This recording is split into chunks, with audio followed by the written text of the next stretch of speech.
अस्सलाम वालेकुम। मोहम्मद रफ़ी आपकी खिदमत में हाजिर हैं। आज हम बना रहे हैं पंजाबी आलू गोश्त। पंजाबी आलू गोश्त किन किन चीज़ों से बनता है, कैसे बनता है, वो तो आपको बताएंगे ही, लेकिन वीडियो शुरू करने से पहले छोटी सी बात, जिन जिन दोस्तों ने मुझे अभी तक सब्सक्राइब नहीं किया वो नीचे लाल बटन को दबा के सब्सक्राइब कर लें और साथ में घंटी को भी दबाएं, ठीक है। तो आइए अल्लाह पाक के नाम से आज की वीडियो शुरू करते हैं। पंजाबी गोश्त बनाने के लिए मैंने ये देखें 3 मीडियम साइज के प्याज लिए थे, इनको मैंने मोटा मोटा काट लिए।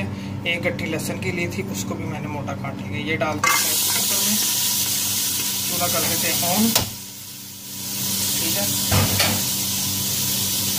अब इसमें डाल देंगे आधा कप ऑयल,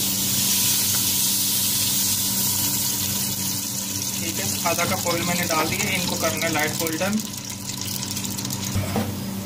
प्याज हमने लाइट गोल्डन कर लिया है। अब इसमें डाल देंगे गोश्त। गोश्त मैंने लिया 2 किलो बकरे का, रान का। अगर आपको चाम पसंद है तो वो भी ले सकती है, लेकिन मैंने रान का लिया है। ये आप देख सकते हैं कितना ज़बरदस्त गोश्त है। ये जो रान का गोश्त होता है इसमें हड्डी भी होता है। गोश्त मैंने सारा अंदर डाल दिया प्रेशर कुकर के। ये आपको 3 अदर टमाटर नजर आ रहे हैं, 3-4 हरी मिर्च है, 1 इंच का टुकड़ा अदरक है। इनको मोटा मोटा काट लिया। थोड़ा सा ब्लेंडर में पानी डाल के इनको ब्लेंडर करेंगे, ठीक है। तो जब डालने लगेंगे तो आपको दिखा देंगे कैसे भाई इनको ब्लेंडर करके लेके आएंगे।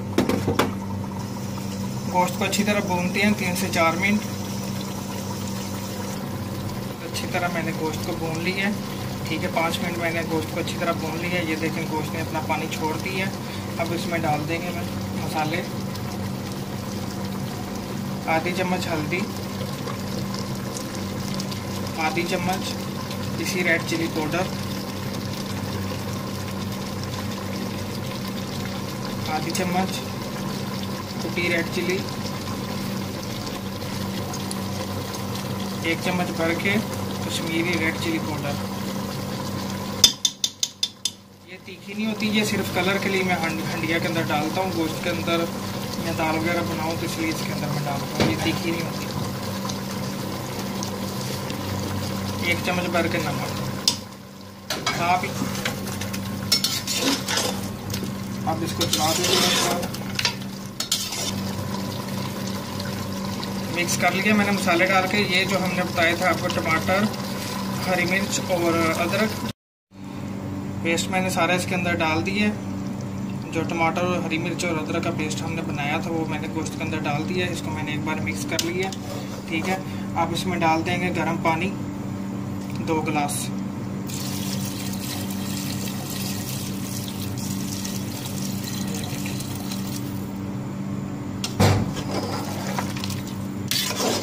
इसको करते हैं मिक्स।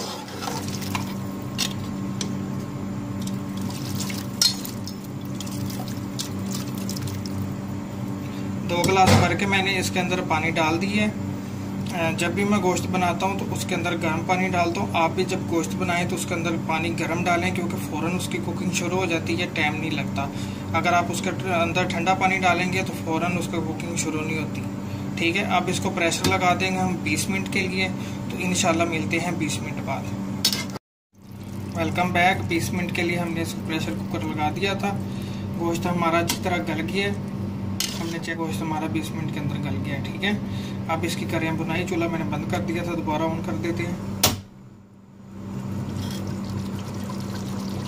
ठीक है। इसको भूनते हैं।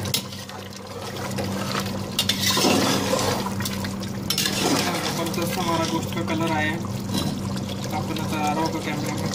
इसको भूनते हैं जब तक इसका पानी खुश्क नहीं हो जाता, ठीक है। तो फिर आपको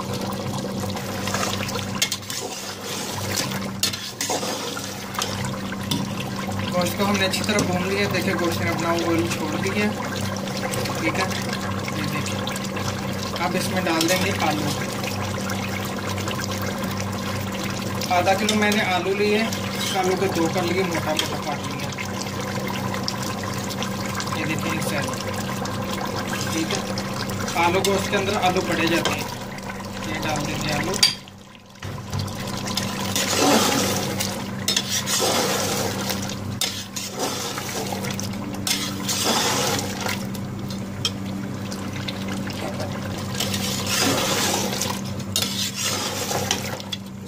कर दिए मैंने आलू डाल के।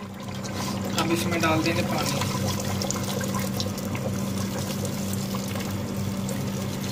मैंने 3 गिलास गर्म पानी इसके अंदर डाला है। फिर से गर्म पानी किया तो फिर गोश्त को मैंने अच्छी तरह भून के फिर इसके अंदर मैंने 3 गिलास पानी डाल दिए। अब आलू गलने तक इसको मैं ऊपर से कवर कर देता हूँ। आलू गल जाएंगे तो फिर आपको दिखाती हूँ। Welcome back. आलू डाल के मैंने 3 मिनट इसको कवर किया था। आलू मैंने भी चेक किए, आलू बिल्कुल गल गए हैं। ठीक है, अब इसमें डाल देंगे गरम मसाला आधी चम्मच के बराबर। ठीक है, देखिए कितना ज़बरदस्त हमारा आलू गोश्त तैयार हो गया। अब इसमें डाल देंगे बारीक कटा धनिया। यकीन माने इतनी प्यारी खुशबू आ रही है ना गरम मसाले की। ज़रूर ट्राई कीजिएगा, रेसिपी बहुत ज़बरदस्त बनता है। यकीन माने बहुत ज़बरदस्त बनता है, आप ज़रूर ट्राई कीजिएगा। सिंपल सी रेसिपी है। अब इसको करते हैं डिश आउट तो फिर आपको दिखाते हैं।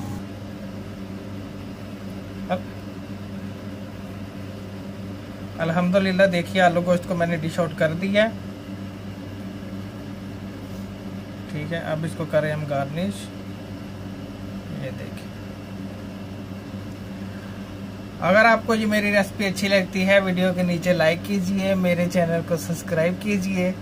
इसी के साथ मोहम्मद रफ़ी को दीजिए इजाज़त। अपना और अपने घर वालों का ख्याल रखें। अल्लाह हाफिज़।